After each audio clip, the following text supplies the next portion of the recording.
But whether you call it finding anvils, anvil collecting, hoarding anvils, my philosophy has changed a little bit over the years. Now, how many anvils does one blacksmith actually need? I think that's the wrong question. This is a fair number of anvils, but I don't really think it's about need as much as it is what happens to come your way and how it comes your way, how you acquire the anvils, and whether or not you can afford them or want them. Maybe you only want one anvil. That's certainly better for your pocketbook. There's one anvil missing here, the new anvil over in the other shop. It probably weighs 350, 400 pounds on the stump that it's on, and I wasn't going to drag it over here. But whether you call it finding anvils, anvil collecting, hoarding anvils, my philosophy has changed a little bit over the years. It wasn't that long ago that I really felt like you shouldn't have more than one or two anvils. I always liked having a main shop anvil, the one I worked with at the forge, and one over by the bench for center punching and doing cold work, things like that. Just made my work a little bit more efficient. But I didn't really feel like I needed more anvils than that until we started setting up the other shop. Then that shop was going to need at least one, possibly two, for the same reason I like two in here. So I was glad to have another anvil come my way. Of course, so often you hear the frustration from new blacksmiths saying, I can't find an anvil. Well, if you're in the United States, particularly continental United States, and you can't find an anvil, you're probably not looking very hard. I think what people usually mean is they're hoping an anvil will find them, and that does happen sometimes. But if you really want an anvil, you're going to have to go out and look. And maybe don't look for old anvils. Only about half of these anvils are actually old antique anvils, and those are the ones in the worst condition. There are lots of new anvils on the market, and that's probably one of the things that has affected my philosophy on buying up old anvils when I can find them and if I actually have the funds available. They're still pretty high priced, and I don't really feel like paying the price most people want for them. But every now and then, I have a weak moment. Now, when I bought my first anvil, almost 40 years ago, I paid $1 a pound for a 100-pound anvil. That was $100, and that was what anvils were going for. I run into a lot of people today who still thinks that's a fair price for an anvil. And if you can buy an anvil for $1 a pound, you're really doing good. It's been a long time since I felt like $1 a pound was the going price for a used anvil, at least not one that's in reasonably usable condition. And with the advent of Forged in Fire and a new interest in blacksmithing from so many more people, the demand for anvils shot sky high. And as the demand goes up, so do the prices, unless the supply can keep up with it. And the supply for old anvils is limited. There's only so many out there, and every year a few of those are probably lost just because they get thrown in scrap, or they just take up room in somebody's garden, and therefore are lost to blacksmithing in general. But the supply of new anvils is growing all the time. Heck, when I bought that first 100-pound anvil for $100, you could go to Centaur Forge and buy a new Pettighouse anvil. They had several models, several sizes. They had Coleslaw anvils, which, as I understand, aren't being made anymore. But you could still get a new one 40 years ago if you were willing to pay new anvil prices. Used anvils were going so cheap back then that not very many people were looking to buy new anvils, but they were available. Now, with the high prices of used anvils, sometimes it's going for $10 a pound for a used anvil. My big Fontanini Anvil, the 460-pound anvil, when I got it, it was running about $6 a pound, about $2,800. So that is cheaper than some of these other anvils. This little hay button right down front here, that one I paid $650 for not too long ago. So that's more than the $6 a pound. $6.50 a pound is more accurate. And that's kind of what old anvils are going for. It's beat up, it's in bad shape, and the only reason I bought it was to experiment with fixing anvils up and doing some repairs. Same thing goes for this little Fisher anvil that's missing the tail. That's going to be a much harder repair, and we're going to look at that in some upcoming videos. I think I'm finally getting close to the point that I want to mess with it, probably over the winter, just because you need to preheat these to around 400 degrees, and working with a 100-pound block of 400-degree steels sounds like a better project to do in the winter. At least to me it does. The point is, anvils are expensive. You have to be willing to pay the price. If you're having trouble finding an anvil, it's probably more like you're having trouble finding an anvil in the price that you think you ought to be able to pay. The person with the anvil is one that sets the price, and if you're not willing to pay it, you're not going to get an anvil. But if you've been following the affordable blacksmithing series that we've been doing, and we spent about $500 in tools and materials and used that to make some products that were for sale, sold those for about $750. So if you don't have to reinvest that back into more materials, more tools right away, and have capital somewhere else or a little more money to throw at the process, that buys you a better anvil than the one we started with. Not a lot bigger, but if you do that 2 or 3 times, you can come up with the money for an anvil. Maybe it's a matter of just doing some odd jobs for people that they'll pay you for. Heck, we can shovel snow, mow lawns, something like that. Or maybe even pull a few shifts of overtime. I don't know what your financial situation is, but I do know the anvils are out there. If you're really desperate to find an anvil, they are there.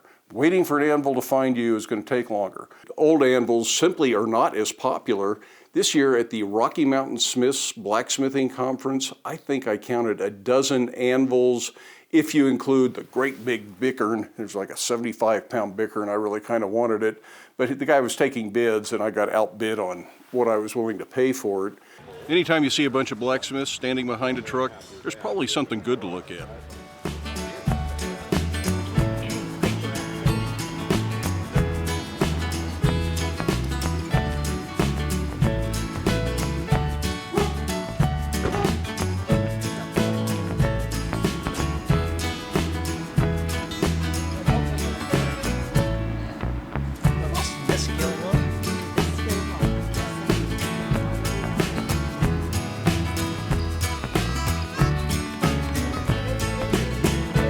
If you're in the market for used tools, this kind of event is certainly the place you need to be. There is more stuff here than most years at this conference. A dozen really nice anvils here. Not cheap anvils, but really nice anvils. There's forge blowers, complete coal forge setups. There's post vices, there are fire pots for forges, lots of tongs, lots of hammers, bottom tools. You could pretty well equip an entire shop at this event this weekend if you brought your checkbook.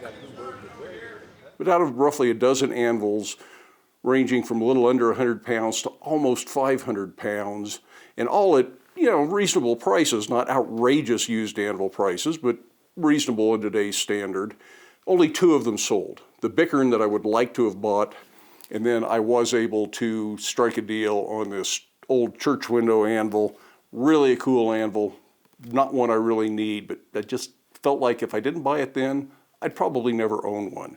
So I went ahead and picked this up. The other 10 anvils, as far as I can tell, they went home with the people that brought them. Plenty of anvils. Anybody that wanted an anvil at that event could have found an anvil if their checkbook and their bank account would have allowed them. But apparently there just wasn't enough demand.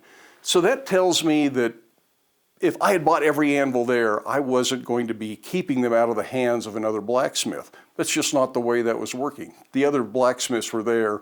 They had an opportunity to buy them. I didn't shortchange anybody on an anvil because I bought this. But as far as buying new anvils, besides the Fontanini Anvil, which I have really liked having in the shop, it's a great anvil, love the side face, love the square horn, upsetting block, all that stuff is great. There are other new anvils out there. Every blacksmithing supplier, Blacksmith Supply, Blacksmiths Depot, Pay Tool, Centaur Forge, all have some new anvils for sale. Some of them are the same manufacturer at all those places, and some of them have something unique. Holland Anvils has some outstanding anvils. Last time I looked at their website, I think they had an 85-pound London pattern anvil for something like $750.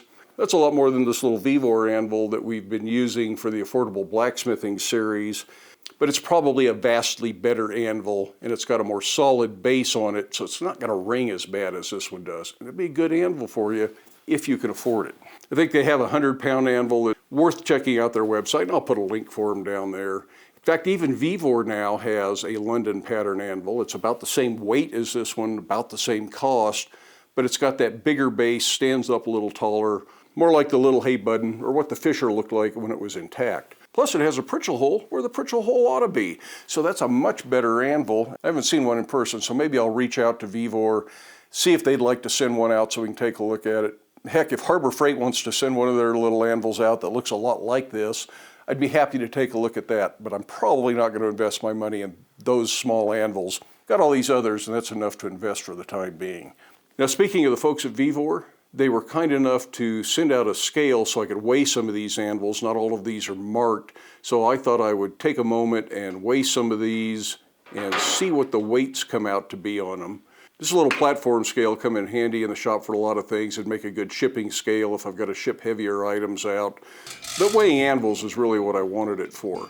So thanks Vevor for sending this out. It's going to come in really handy. And while they aren't specifically sponsoring the video, they did send the scale out for free.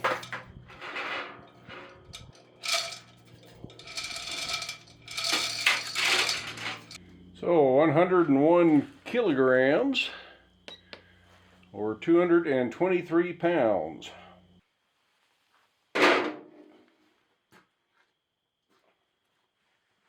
$98.3 pounds. 44.6 kilos.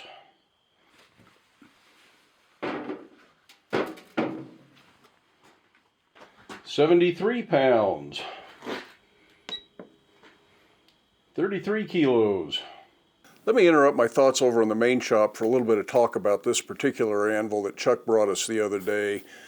And also mention that the lighting in here is awful in the afternoon because the sun's coming in and this is either too bright down here or I can't get enough light here. I'm going to need some better video lights in here at some point. But that's a topic for another time.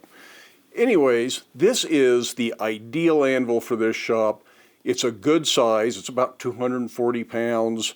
The hardy hole is just under 1.25 inches, which means that the hardy tools for the Fontanini Anvil are too big for this anvil, and the hardy tools that fit the 110 kilo double horn that I keep over by the bench are too small for this anvil and they rattle around loose. So we're going to have to make hardy tools for this. But anyways, if I was looking for an anvil for this shop specifically, this is the size range I would have been looking for. It's exactly what I'd want over here. I had thought that I might put that little hay button that needs to be repaired in here after it's repaired, but it would have been a little bit smaller than what I would ideally like. And this one will probably be in here for many, many years to come. That church window anvil would have been okay in here, but honestly, that's probably the only one of these that I've got that I feel like I'm collecting, and I'm not sure if I'm going to work on that anvil much. I'm going to have to use it some, but I don't think it's the anvil that I wanted to put in here long term. Now, how does an anvil like this just find its way into the shop? Well, that kind of thing I think happens the longer you blacksmith, the more you let other people know you're blacksmithing. They start to recognize your name.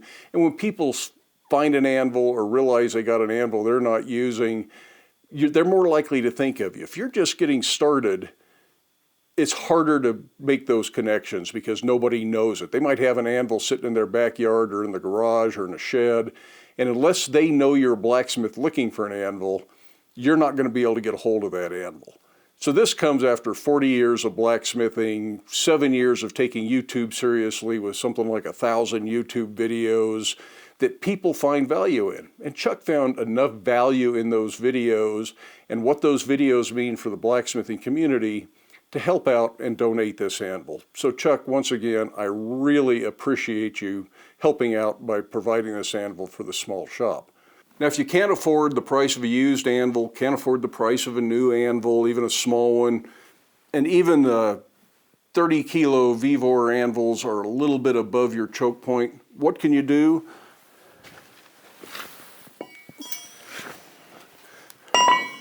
Well, the rail track anvil is certainly an option. It seems like an obvious thing to do with a piece of rail track, but it is a ton of work. I started this one many years ago, and I have never finished it because it's just not worth my time to spend that much effort grinding on a piece of railroad rail in hopes of making something that looks like an anvil.